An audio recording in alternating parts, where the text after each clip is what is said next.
Heto na naman po tayo sa isa na namang mainit na balita dito sa mundo ng crypto. At ang pinakatanong natin ngayon ay ayan na naman si Pi Network na umaatake. Yan, umaatake na naman po siya.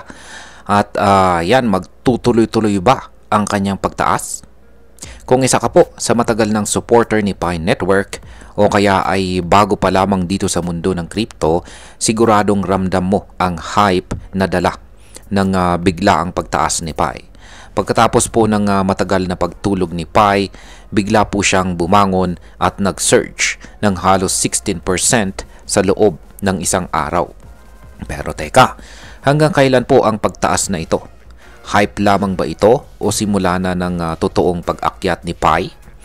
Kaya yan po ang siyang ating pag-uusapan sa video na ito, pero bago po tayo magpatuloy ay pakibasa na lamang po muna ang disclaimer dito sa ibaba ng ating screen. Ayan. Ngayon ay simulan po natin sa kung ano po ba ang nangyayari kay Pi Network nitong linggong ito. Sa loob po ng 7 weeks or 7 linggo, parang natulog po itong si Pi. Halos wala siyang galaw. Nakulong siya sa tinatawag na consolidation phase. Ibig pong sabihin ay wala po siyang klarong direksyon. Pababa ng pababa ang kanyang presyo na kung saan ay parang wala siyang pag-asa. Pero ngayon ay boom, sumabog po siya. Bigla po siyang umatake, paangat. Umakyat siya ng 16% sa presyo galing sa low or mababang presyo na 0.47 papunta sa weekly high na presyong 0.62. At ano po ang dahilan? Ayan, si Pi po kasi ay tuluyang nakawala sa tinatawag na descending wedge pattern. Ayan, nakikita po natin dito sa chart ang descending wedge pattern. Ayan, at base po sa latest candlestick nito ay ayan, siya po ay tumagos sa upper portion ng ating descending wedge pattern dito. Yan, sa mga hindi po nakakalam ay ang chart pattern na ito ay parang triangle na pababa ng pababa ang presyo hanggang sa tuluyan na lang itong sumabog pataas. Kaya ang breakout na ito ay senyales na pagod na ang mga sellers at balik control na ang mga buyers. Ngayon ay sa mga bago pa lamang dito ay ano naman po ang ibig sabihin ng breakout na ito ni Pi. Ayan, ay ang breakout ay parang pagsabog ng pressure. Habang tumatagal ang consolidation o sideways na galaw ng presyo, parang naiipon po ang enerhiya. Kapag naabot na ang resistance or pinakasiling ng pattern, pwede itong sumabog pataas gaya ng nangyari kay Pi ngayon. Base po sa analysis, ang taas ng wedge pattern ay base sa pagitan ng presyo mula May 17, ayan, low na 0.66 at May 21 na high na 0.86. Kapag in-apply mo ito sa kasalukuyang galaw, posibleng tumaas pa si Pi ng 30% na magdadala sa kanya sa target price na nasa 0.78. Dagdag pa dyan, meron din tayong nakitang rounding bottom pattern sa 4-hour chart ni Pi. Ayan po, yung rounding bottom pattern dito. Ibig pong sabihin ulit nito ay may malakas na bullish momentum. At ayon po sa taas ng pattern, posibleng umakyat pa ng karagdagang 28% ang presyo. Ngayon ay dito naman po tayo sa mga technical signals na dapat po nating bantayan. Sa ngayon ay puro bullish po ang mga sinyales.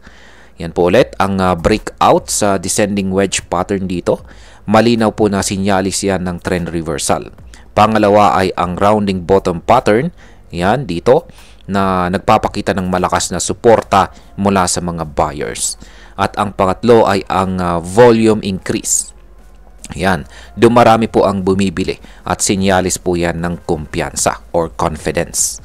At ang pang-apat ay ang resistance test. Kung masira pa ang susunod na resistance or mabasag ang nakaabang na resistance, lalo pang lalakas itong si Pi. Kaya kung mapapanatili po ni Pi ang kanyang lakas, posibleng abutin niya ang tinatawag na psychological level na presyong $1. At kapag nangyari yan, mas marami pang tao ang mapapatingin kay Pi. Kaya Ito po yung sunod na pinakatanong natin dito. Magtutuloy-tuloy ba ang rally ni Pi? Maraming bagay ang nakasalalay po dito. Una, kung magpapatuloy po ang suporta mula sa mga long-term holders or hodlers. Pangalawa, kung hindi po siya maaapektuhan ng mabilisang profit-taking or pagbebenta ng mga short-term traders. At pangatlo, kung ang development ng mainnet ni Pi ay magkakaroon na rin ng solid updates or announcements. Hanggat wala pang official listing si Pi sa mga major exchanges ay medyo delikado pa rin ang bawat rally niya. Ayan. Pero ngayon, ang momentum ay nasa panig ng mga bulls. Kung hindi po ito maputol ng biglaang negative news o mass dumping, mataas ang posibilidad na umakyat palalo itong si Pi. Ngayon ay ano naman po ang posibleng epekto nito para sa atin bilang mga Pinoy crypto investors ni Pi Network? Para po sa atin na matagal nang naniniwala kay Pi, isa po itong malaking pag-asa. Marami sa atin ang nagmina ng Pi gamit lamang ang ating cellphone. At ngayon ay unti-unti nang nakikita ang bunga ng pagtsatsaga. Pero tandaan natin, wala pa sa mga major exchange itong si Pi. Ang presyong ito ay kadalasang galing po sa future-based trading.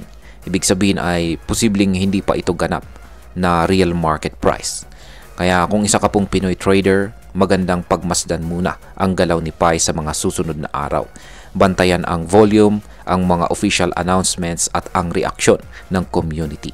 At kung isa ka namang investor na matagal ng may Pi coin holdings or nagko-hold ng Pi, maaring panahon na para mag-decide kung itutuloy mo pa bang mag-hodl or magbebenta ka na kung sakaling mailista ito officially. At ayan, ngayon ay bilang panghuli ay pag-usapan na po natin kung ano po ang masasabi ko tungkol dito. Para sa akin, ang biglaang pagtaas ni Pi ay isang reminder po sa crypto na kahit matagal ng tahimik ang isang coin, may posibilidad po pa rin itong bumangon. Pero hindi po sapat ang hype lamang. Kailangan po natin ng transparency sa development ng kanilang ecosystem. Ang Pi Network ay isa po sa mga pinaka-hype na mobile crypto projects. Pero hanggang ngayon, wala pa ring official listing. At kung kulang pa rin sa malinaw na roadmap kung kailan ito magiging full-fledged coin sa blockchain space.